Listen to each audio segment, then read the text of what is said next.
আপা আপনি গোপালগঞ্জে চলে আসেন, কোনো সমস্যা নাই, আমরা আছি আপনার সাথে। সবাই যাবো ইউরোপ আমেরিকা থেকে, সবাই আমরা গোপালগঞ্জে কথা শুনি ইনশাআল্লাহ স্বেচ্ছায় কারাবরণ করবো দরকার হয়। জি আপা, হ্যাঁ জি আপা বলেন প্লিজ।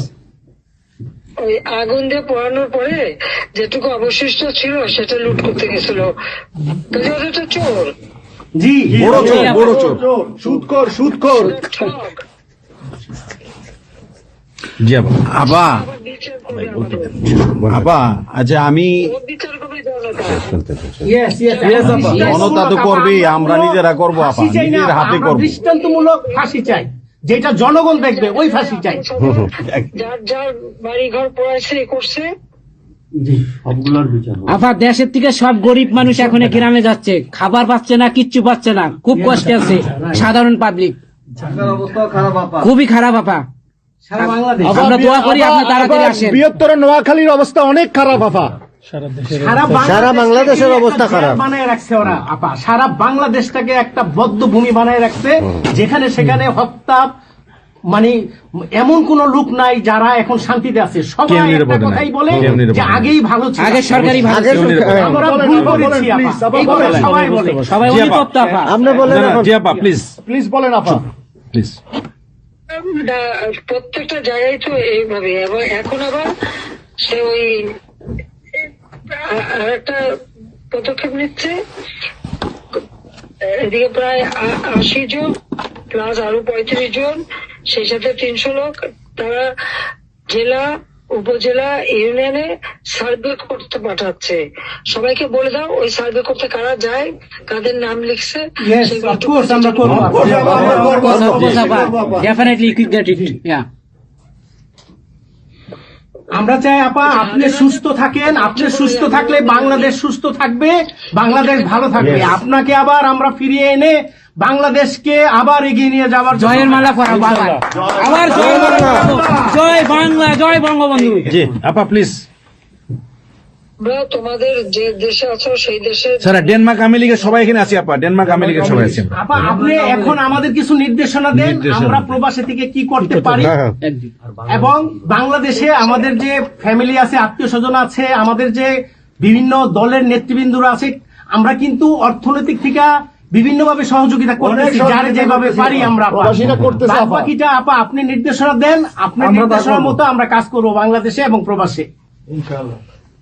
তোমাদের যেটা করতে হবে, একটা হচ্ছে তোমরা যে দেশে আছো সেই দেশের আইন কানুন মেনে ওখানকার যারা নির্বাচিত প্রতিনিধি বা সরকার বা যে বিভিন্ন মানবাধিকার সংস্থা, তারপরে 165 জন সাংবাদিকের চাকরি নাই, তাদের অ্যাক্রেডিটেশন কার্ড বাতিল করে দিছে। 106 জন সাংবাদিকের বিরুদ্ধে হত্যা মামলা দিছে এবং আমাদের কতজনকে গ্রেপ্তার করে জেলে ঢুকাইছে, মানবিত জীবন যাপন করছে। সাংস্কৃতিক কাজ করতে পারে না, ব্যান্ড শোনা, ব্যান্ড কোন অনুষ্ঠান করতে পারে না, পাকিস্তান থেকে ব্যান্ড শো এনে করায়, অথচ আমার দেশে ব্যান্ড শো যারা তারা এখন কাজ পায় না।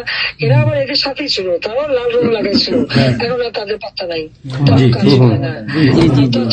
স্বীকৃতি কর্মকাণ্ড বন্ধ, সমস্ত সামাজিক নিরাপত্তার যত গরিব মানুষ আমরা বয়স্ক ভাতা, বিধবা ভাতা, মুক্তিযোদ্ধা ভাতা যা যা দিয়েছিলাম সেগুলি সব বন্ধ করে দিয়ে সেটাকে মেরে খেয়ে গেছে। এমনকি মানে সারা দেশটাকে একটা লুটের রাজত্ব, খুনের রাজত্ব সৃষ্টি করছে। এই বিষয়টাই যে মানবাধিকার লঙ্ঘন, সাংবাদিকদের উপরে নির্যাতন, সাংবাদিকদের অত্যাচার করা, মহিলা সাংবাদিকদের যেভাবে অপমান করছে, এই বিষয়গুলি জনমত তোমাদের তৈরি করতে পারে আন্তর্জাতিক পর্যায়ে। ইউনুসের যে বিভৎস চেহারাটা, ওইটাই আজকে মানুষের কাছে স্পষ্ট হয়ে গেছে। একটা রাষ্ট্র চালাতে সে টোটালি ব্যর্থ। এই জিনিসগুলি কি আপা? আপা আমি একটা বলি, ইউনুস সাহেব রাখছে 4টা টোকাই রাখছে, সাথে 4টা টোকাই রাখছে। আর আপনি চিন্তা করেন না বাংলাদেশে গৃহযুদ্ধ হবে তখন আপনাকে দেখবে। তোমাদের করতে হবে ইউরোপিয়ান ইউনিয়নে, যেখানে তোমার ওখানকার পার্লামেন্টে যেখানে আছো, সব জায়গায় এই জনমত তৈরি করতে হবে। সন্ত্রাসের রাষ্ট্রে পরিণত করছে বা মানুষ খুন করছে, আজকে খুন করছে। আজকে তুমি জানো মতলবে আমাদের মোহাম্মদ হোসেন মায়ের বাড়িতে আগুন দিয়েছে। জি আপা, জি।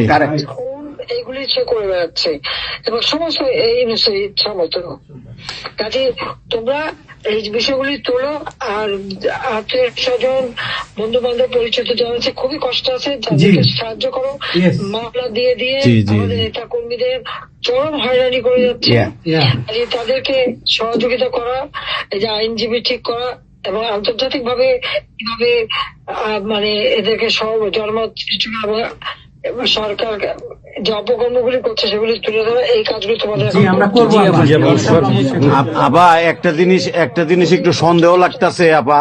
তাদের সাথে তোমরা থাকবা, কাজ করবা, আর দেশের ভিতরে মানুষকে যে এই সরকারকে না তাহলে দেশের মানুষের মুক্তি দেয় করবে। জি হ্যাঁ আপা, আমি একটু একটা কথা বলতে চাই। একটা জিনিস একটু সন্দেহ লাগতেছে যে পাকিস্তান থেকে যে শিপের মধ্যে কতগুলি কন্টেনার আসলো, এইটা কেন এবং এত দ্রুত ওরা কিভাবে পাকিস্তানের সঙ্গে ব্যবসায়িক সম্পর্কটা গড়লো? কারণ এইটা তো কোনোদিন ছিল না বাংলাদেশে, 71-এর পরে এটা হয় নাই আপা। এখন এইটা নিয়ে আমাদের আপনি তো অবশ্যই আপনি অনেক কিছু অবগত আছেন, এটা আমাদের জানার প্রয়োজন। এই তথ্যটা আমাদের বের করা উচিত যে কোনো ভাবে, গোয়েন্দা বলেন, যে কোনো ভাবে আমাদের তো কিছু না কিছু আছে, এদের মাধ্যমে এই জিনিসটা আমাদের খুবই দ্রুত বের করা উচিত। এরা কি মনে করতেছে, মনে হয় সম্ভবত ভয় পাইতেছে যে আমরা হয়তো দেশে একটা অরাজকতা সৃষ্টি করুম, ওরা একটা গৃহযুদ্ধের প্রস্তুতি নিতেছে, অস্ত্র আমার কাছে সন্দেহ। ওইখানে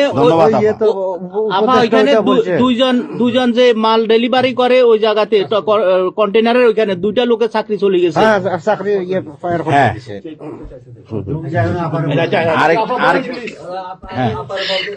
দেখতে চাইছে, স্ক্যান করতে চাইছে, দেয় নাই।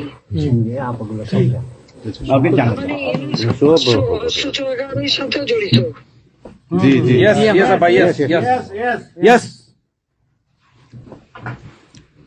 আপা এই দেশটাকে তো ওরা আবার সেই পাকিস্তানের পর্যায়ে নিয়ে গেছে, আমাদের এই দেশটাকে আবার উদ্ধার করতে হবে ইনশাল্লাহ। এজন্য আমাদের যা করতে হবে প্রবাসী এবং দেশে, আপা আমরা যারা বাহিরে আছি আপা, আমরা প্রয়োজনে দেশে গিয়ে আবার ওই মুক্তিযুদ্ধ আমরা দেখি নাই 71-এ, আমরা নতুন মুক্তিযুদ্ধে আমরা অংশ নিব আপা ইনশাল্লাহ। এই দেশকে আমাদের উদ্ধার করতেই হবে, এই দেশকে উদ্ধার করতেই হবে আপা আমাদের।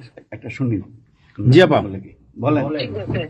আচ্ছা আপা, আমরা শেষ করবেন। আমরা ডেনমার্ক আওয়ামী লীগের পক্ষ থেকে এই জায়গায় আমরা যারা আছি, আমাদের বয়োজ্যেষ্ঠ নেতৃবৃন্দ আছে। বলো, শেষ করবো। হ্যাঁ, ডেনমার্ক আওয়ামী লীগের বয়োজ্যেষ্ঠ নেতৃবৃন্দ আমরা এখানে উপস্থিত আছি। আমরা আজকে প্রতিবাদ সভা ডেনমার্ক আওয়ামী লীগের এই ইউনুস সরকারের এই যে অগণতান্ত্রিক কাজ, এই সন্ত্রাসী ইউনুসের যে অগণতান্ত্রিক কাজ, তার বিরুদ্ধে আমরা মাফিয়ার বিরুদ্ধে আজকে প্রতিবাদ সভা হচ্ছে। সেই জায়গাতে আমাদের ডেনমার্ক আওয়ামী লীগের উপস্থিত আছে বাবু সুভাষ ঘোষ, আমাদের আপনি জেনে থাকবেন সবারই নামই, এখানে লিঙ্কন ভাই, লিঙ্কন মোল্লা, খোকন মজুমদার, আমাদের নঈম বাবু, আমাদের স্বামী দাস, আমাদের অবশ্যই মোহাম্মদ শহীদ, আমাদের মাহবুর রহমান, এখানে লিমন, তারপরে আমাদের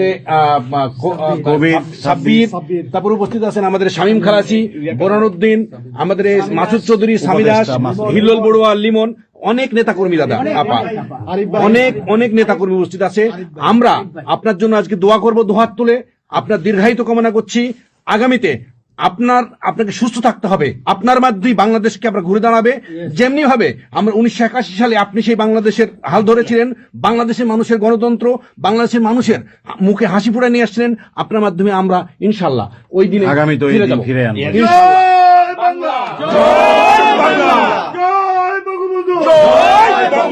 শেখ হাসিনার সরকার বারবার দরকার, বারবার দরকার। শেখ হাসিনার সরকার, শেখ হাসিনার ভয় নাই, রাজপথ ছাড়ি নাই, রাজপথ ছাড়ি নাই। শেখ হাসিনার ভয় নাই, শেখ হাসিনার সরকার বারবার দরকার, শেখ হাসিনার সরকার বারবার দরকার। আপা আপনি একটা ঠিক করে শুনুন।